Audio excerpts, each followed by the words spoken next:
it was going to happen. You got it on? Yeah. You know, when I lived Go ahead here, and introduce yourself real quick. This is my man. My name is Matt. I just met you guys walking down the street. I'm Jamel, but King Mello. I'm Asamani Owusu. All right, good to meet you guys. Now tell him what, okay, I'm going to just explain something. Yeah. Now what happened, he was walking by, and I said a comment about white privilege. So by me saying that comment, it got him to turn around. He said that I was very interested in what you had to say about white privilege. So I gave him the facts about the illusion of inclusion, whereas though Black America is the 12th richest nation in the world. But Black America only owns, I think it's about 2% of their own economics in America, being as though if Black America is the 12th richest nation in the world and we don't own our own economics, be it as far as businesses, be it as far as things of that nature, the money that we have as the 12th richest nation is going back into the hands of people outside of the Black community. Right. So that's why Black America right now is in a position where we cannot do for ourselves. Right. Now, I'm gonna let Matt. And I'm gonna let Matt go ahead and take off. I'm not sure what you want me to say. Okay, yeah. I want you to Basically explain how you came here for the juvenile. Explain that. Yeah. So I have recently moved back to DC. That's why I'm here right now. I'm living on friends' couches because I had been here working as part of volunteer year. That's deep. I worked for a year on juvenile justice issues, working to end the juvenile life without parole sentence, which America is the only country in the world that does that.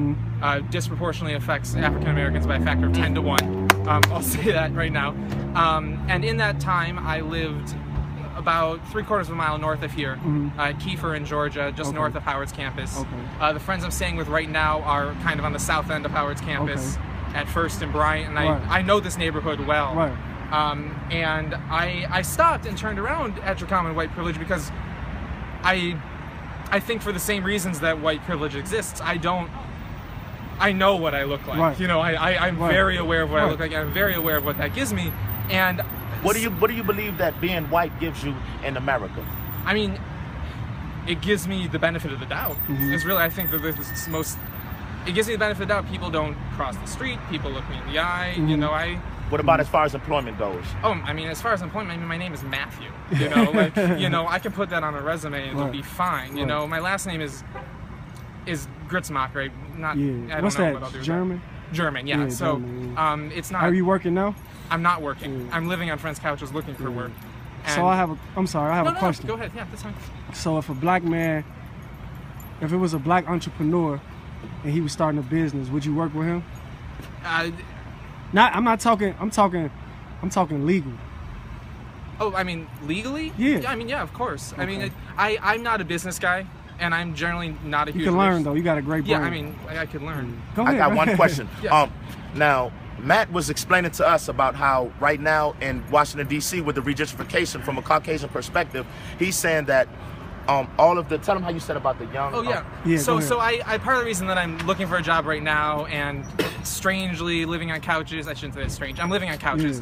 And I've recently come back is because after my volunteer year, I felt like I needed to go back home to Buffalo where I grew up, wanted to work there.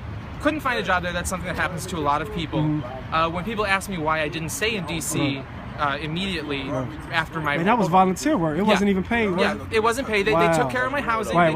It was like a stipend. Yeah, exactly. I wasn't in poverty, but it was, you know, it was volunteer work.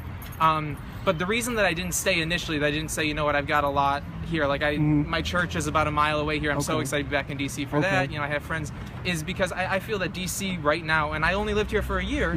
I feel that DC is very young, smart, and white, and it is obsessed with coming here and having a fancy sounding job title and working it for all those condos right over there. I mean, you can see them. I mean, you've got the hill coming up here, but you can see them up at 14th and Columbia. You know. That's where we at too. So let me ask you one question. Sure. Give us a little insight. I gotta ask a question too. Go ahead. Oh, my bad. Yeah. No, go ahead. I do want to finish just the. Okay, just that one thought. Just that one thought. No, you go ahead. Come on. When I say, you know, young, smart, and white, what I mean is I think a lot of people in DC, especially my peers, people who knew me in college or things, are excited about. They're excited about coming here and having a particularly wonderful sounding job title and saying, I did this most amazing stuff on the national scope and I did that in DC, you know, this wonderful place. And I feel like, you know, that's just silly. And I mean, I don't need to explain to you guys, you know, why it's silly and why when you come to live in a place, you should support the local businesses. And that's the thing. You know, and I mean, I live... gentrified so much. Yeah, I mean, I really love being able to walk around You know, I love being able to walk everywhere. Yeah. You know, everyone loves being able to Yeah, walk everywhere. yeah. That's part of the reason it's happening. Yeah. You know, but I feel, you know, there's culture here. You see it. I confess that I've seen these signs for the heritage trails all around, and I haven't done any of them in the year and maybe 2 months separated that I've lived here. And I would really like to them. When I reference my church, I go to St. Augustine's. I don't know if you Where guys is that? know. I'm familiar with it. It's 14th and V. Right down for Okay. When I lived here Yeah. for a year, I sang. Oh, that's in where the the- homeless Catholic people be jump. at down Yeah. there. Yeah, yeah, it's a yeah, Catholic yeah. church. Yeah. Are you when- Catholic? I I was am. raised Catholic. Catholicism. Yeah, but Hold on, it's- that's another topic. That's a whole Yeah. nother that's a whole topic. other topic. Yeah. Yeah. But I love St. Augustine's, and St. Augustine's they call themselves the mother church for Black Catholics in America. They all say that though. Oh yeah, I know. They were kind of where I wouldn't say it started, but where modern gospel music within churches. Yeah. Really, Well, Catholic church, right? Within Catholic churches, because they do modern Yeah. music now. Because I yeah. went to attended a church, Catholic church on 13th. It's called Nativity. Yep, I know. Yeah. So they do that too. Yeah. But I got a question. So I'm getting a little off topic, so you asked no, me a question. you good, you good. So I basically just Hey, I'll want be to know. right back around to get some cigarettes. Okay, I just basically want to know if you had an opportunity to do something different. Did you go to college? I did. What was your major? I was a linguistics major. I had hopes of teaching English as a second language. Okay. Now that I actually did 2 years of volunteer work. Okay. I lived in Los Angeles before DC. Okay. I'm much more interested now in, social justice work. My whole. Okay, so if I said I have a way for you to make money, would you do it? Honestly. I would have to learn more about it. Okay. I would listen to you. Okay. I would absolutely listen to you. Okay. Yeah, your car, man. Yeah. Love your car, man. All right, thank you, bro. Well, I have a job opportunity for you if you're interested. But I think that was it on camera because he left and he started it. Okay. Yeah. But thank you. Thank you. Yeah, absolutely. Yeah. Yeah.